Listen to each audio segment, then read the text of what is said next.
Ayer conversábamos que la Corte Suprema había permitido la reapertura de una librería en San Pedro de la Paz para que pueda atender en cuarentena otros rubros. Como ayer conversábamos con los botilleros, por ejemplo, con los dueños de botillerías, intentan replicar lo mismo. Y ahora la Corte Suprema también autorizó los cultos religiosos, incluso en cuarentena, y esto a pocos días de la Semana Santa. Y bueno, las medidas más restrictivas, especialmente con las cuarentenas, se están tomando a puertas de esta fecha y por supuesto a la luz de la situación sanitaria que está en su pic en el país, incluso incluso más agravado que la situación que vivimos el año pasado. Estamos con Álvaro Ferrer, director ejecutivo de la Corporación Humanidad y Justicia.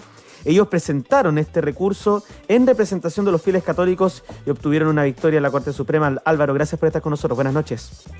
Buenas noches, muchas gracias, Simón, por esta entrevista.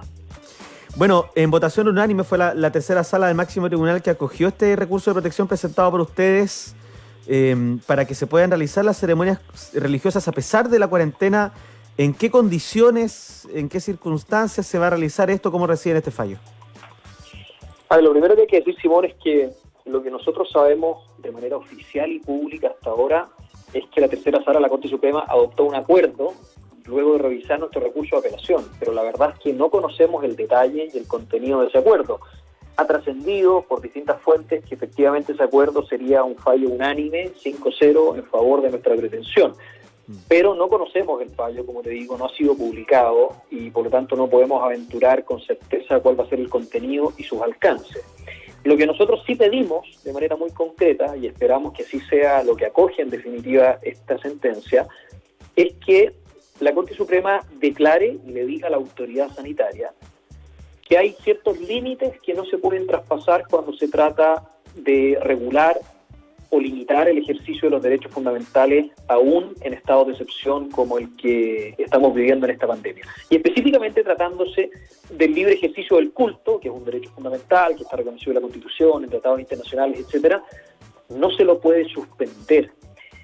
Y en concreto, prohibir la misa para los católicos, que eran los recurrentes en esta acción de protección, prohibirles la misa, entendiendo que la misa es lo esencial del culto para quien profesa la fe católica, implica suspender su derecho y eso está prohibido a la luz de los tratados internacionales.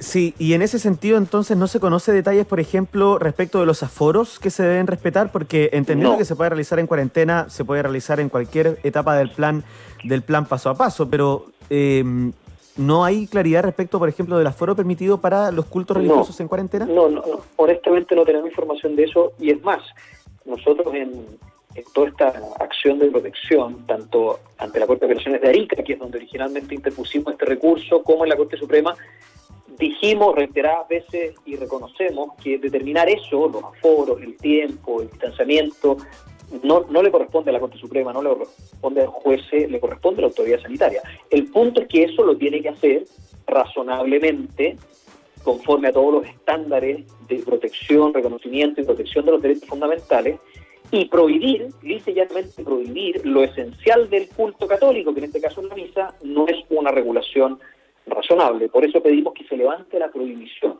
sea que se trate de una comuna que está en cuarentena o cualquier otra en fase 2.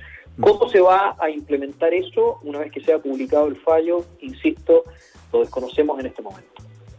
Álvaro, hablando solamente de las comunas que están en cuarentena, bueno, van a ser bastante más desde el día sábado, especialmente con la cuarentena total en la región metropolitana. Hoy día han ingresado 14 millones de personas a esta medida, casi 14 millones de personas. Y a la luz de los contagios, hemos tenido 7.000 casos solo esta jornada, más de 7.000, un poco más de 7.000, con la ocupación de camas críticas que está en niveles exigidos. ¿Es pertinente, Álvaro, hacer un llamado a que las personas asistan a cultos religiosos de forma presencial? Es que, a ver, no es eso lo que nosotros hemos hecho, ni tampoco lo que le hemos pedido a la Corte Suprema. No es un llamado a asistir a la misa ni a ningún tipo de culto religioso. Lo que nosotros pedimos es que se levante una prohibición que consideramos que es ilegal y arbitraria, como reconoció la Corte. Ahora, de eso no se sigue necesariamente que tengan que programarse misas de manera indiscriminada, ni tampoco se sigue que la asistencia tenga que ser masiva. Para nada, nosotros entendemos que estamos frente a una pandemia que es gravísima, que hay que hacer esfuerzos, que hay que hacer sacrificios, y reconocemos el derecho que tiene la autoridad sanitaria para regular el ejercicio de los derechos, pero sin afectar su esencia. Y eso es lo que alegamos. Dado que la misa es el principio y culmen de toda la vida cristiana, toda la fe católica finalmente descansa en la Eucaristía, bueno, no se puede prohibir lo esencial. Pero insisto, eso no es un llamado a la acumulación masiva, ni la participación masiva, ni ningún tipo de conducta imprudente, porque los tiempos no están para eso. O sea, significa que a pesar, o sea, si que se levanta esta prohibición, no significa que se llamen a realizar misas. Por supuesto que no. De hecho, ¿quién va a decidir? Si se levanta la prohibición, supongámonos en ese escenario, ¿quién va a decidir cuántas misas deben hacerse y en qué condiciones? Primero es la autoridad eclesiástica, ¿cierto? Y la autoridad civil tendrá que regular eso con todas las medidas de resguardo sanitario que corresponden. Entonces, en ningún caso esto va a abrir, como algunos dicen, y a mí me parece que es una caricatura, va a abrir las puertas de par en par de los templos para que solo veamos ahí aglomeraciones masivas que van a aumentar los contagios. Yo creo que eso no va a ocurrir y nadie espera que eso ocurra. Sí esperamos que se respete el derecho en su esencia de todos los fieles católicos a poder participar en la Eucaristía. Lo que sí, públicamente, por ejemplo, el obispo de Punta Arenas, Fernando Bates, hizo un llamado a desobedecer la ley, en este caso para asistir a las celebraciones religiosas. ¿Ustedes en esa línea están de acuerdo con ese llamado? A ver, eso fue una situación muy particular cuando, como tú recordarás, se publicó una resolución que prohibía la realización de las misas en las comunas en fase 2, incluso los fines de semana. O sea, se hizo todavía más fuerte la prohibición.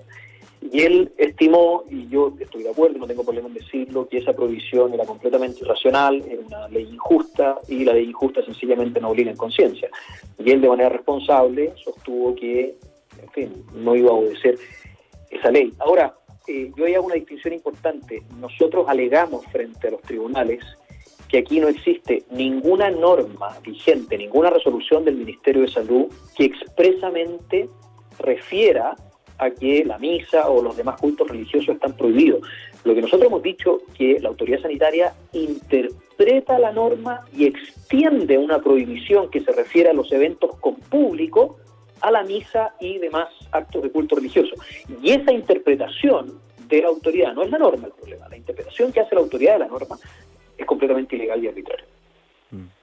Estamos conversando con Álvaro Ferrer, el director ejecutivo de la Corporación Comunidad y Justicia, quienes presentaron este recurso en representación de los fieles católicos y que la Corte Suprema autorizó los cultos religiosos. Todavía no tenemos detalles del fallo, es decir, por ejemplo, o aforos o condiciones, pero Álvaro, ¿de qué forma se debieran realizar estos cultos si es que se levanta esta prohibición a la luz de este fallo? ¿Se ha estudiado algo, espacios abiertos, aforos? ¿Hay una suerte de planificación que ya tiene realizada, que se puede realizar a partir de esto, no? A ver, con toda franqueza, no ha sido rol nuestro, de la corporación en la que yo participo, el determinar tales cosas. Insisto, quienes son competentes para hacerlo son, en primer lugar, la autoridad eclesiástica y, en segundo lugar, la autoridad civil respecto a cuestiones accidentales, ¿cierto? No le corresponde a la autoridad civil intervenir en cuestiones litúrgicas, digamos. De hecho, eso sería completamente ilegal, porque en Chile se reconoce la plena autonomía de las confesiones religiosas para tomar definiciones sobre sus fines propios. Pero todos entendemos que esto tiene que ser, como te decía antes, realizado de una manera razonable. En ese sentido, yo comparto mi opinión. Me parece que los aforos tienen que ser en proporción a los metros cuadrados de los templos, porque honestamente no tiene ningún sentido, es manifiestamente irracional que un templo como la Catedral de Santiago, que tiene varios miles de metros cuadrados, solamente pueda tener en su interior, con distanciamiento prudente, a 10 personas. Eso es ridículo, digamos. Y de hecho, a nuestro juicio también impone un problema de igualdad ante la ley, de diferencia arbitraria de trato, de desproporción de las medidas, etcétera. Pero quien tiene que determinar eso es la autoridad en el uso de sus facultades discrecionales, y eso nosotros lo respetamos. Álvaro, gracias por estar con nosotros esta noche en el Hoy en la Radio, que te vaya muy bien. Muchas gracias, Simón.